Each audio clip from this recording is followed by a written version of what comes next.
একটা পাখিকে ডানা ঝাপটাতে দেওয়া হবে না। যেখানে 12 বছর লোকে ভোট দিতে পারেনি সেই মানুষগুলো ভোট দেবে এবারে 1/3 আসন বাম এবং কংগ্রেস পাবে, লিখে নাও। মানুষ নিজের ভোট নিজে দেবে, আর তাতেই তৃণমূল সংখ্যা দেখছে। অধীর সেলিম জুটি বলছেন, আমরা তো দেখতে পাচ্ছি বহরমপুরের ক্ষেত্রে অধীর রঞ্জন চৌধুরী একদম জিজান লড়িয়ে দিচ্ছেন। এদিকে আপনাকেও দেখছি প্রচার করতে। 13 তারিখ অব্দি মোহাম্মদ সেলিমকে দেখা যাবে তাহলে এখানে মাঠে ময়দানে প্রচারে? আমার বাহিনী আছে, আমরা ব্যক্তিকেন্দ্রিক না, আমরা তো ব্যক্তিকেন্দ্রিক না।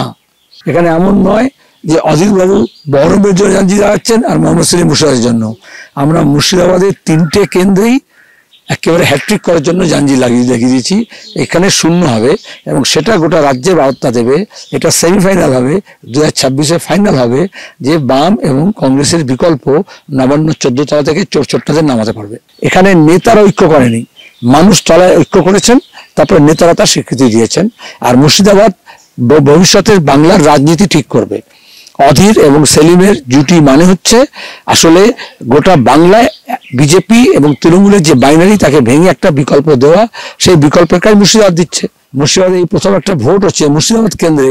এখনো পর্যন্ত কোনো বোমা বন্দুক পিস্তল মারামারি খুনোখুনি হয়নি, কারণ আমরা শান্তির জন্য ভোট চেয়েছি, শান্তি প্রতিষ্ঠা করব, আর ভোটটা শান্তিতে হবে। মানুষ নিজের ভোট নিজে দেবে, আর তাতেই তৃণমূল সংখ্যা দেখছে। কারণ এমনও গ্রাম আছে, এই রানীনগরে আছে, এই দমকলে আছে, যেখানে 12 বছর লোকে ভোট দিতে পারেনি সেই মানুষগুলো ভোট দেবে ভোটটা শুধু 3 কোণা হবে না, আসনও এবারে 1/3 আসন বাম এবং কংগ্রেস পাবে, লিখে নাও।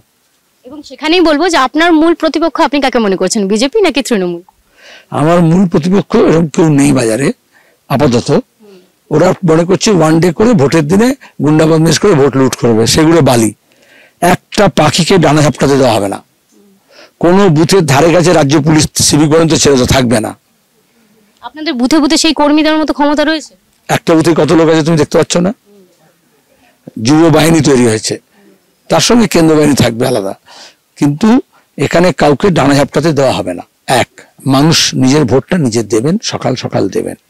আর তার থেকে বড় কথা হচ্ছে আমরা শুধু মুর্শিদাবাদে নয়, যে আসনগুলোতে আমরা লড়ছি সিরিয়াসলি লড়ছি। এটা কোনো ভোট ভাগ করার ব্যাপার নয়, এতে ভোটটা ভাগ না হয় গোটা দেশে। এবং মোদী সরকারকে দিল্লি থেকে উৎখাত করা হয়। কারণ মোদী সরকার দিল্লি থেকে উৎখাত হলে এখানে মমতার ডালপালা আপসেই শুকিয়ে যাবে, ওখানে শেকড় ধরে টান দিতে হবে। এটা মানুষ বুঝেছেন। এই জন্যই বাংলার রাজনীতির ধরন শুধু পাল্টায়নি, আবহাওয়া পাল্টেছে।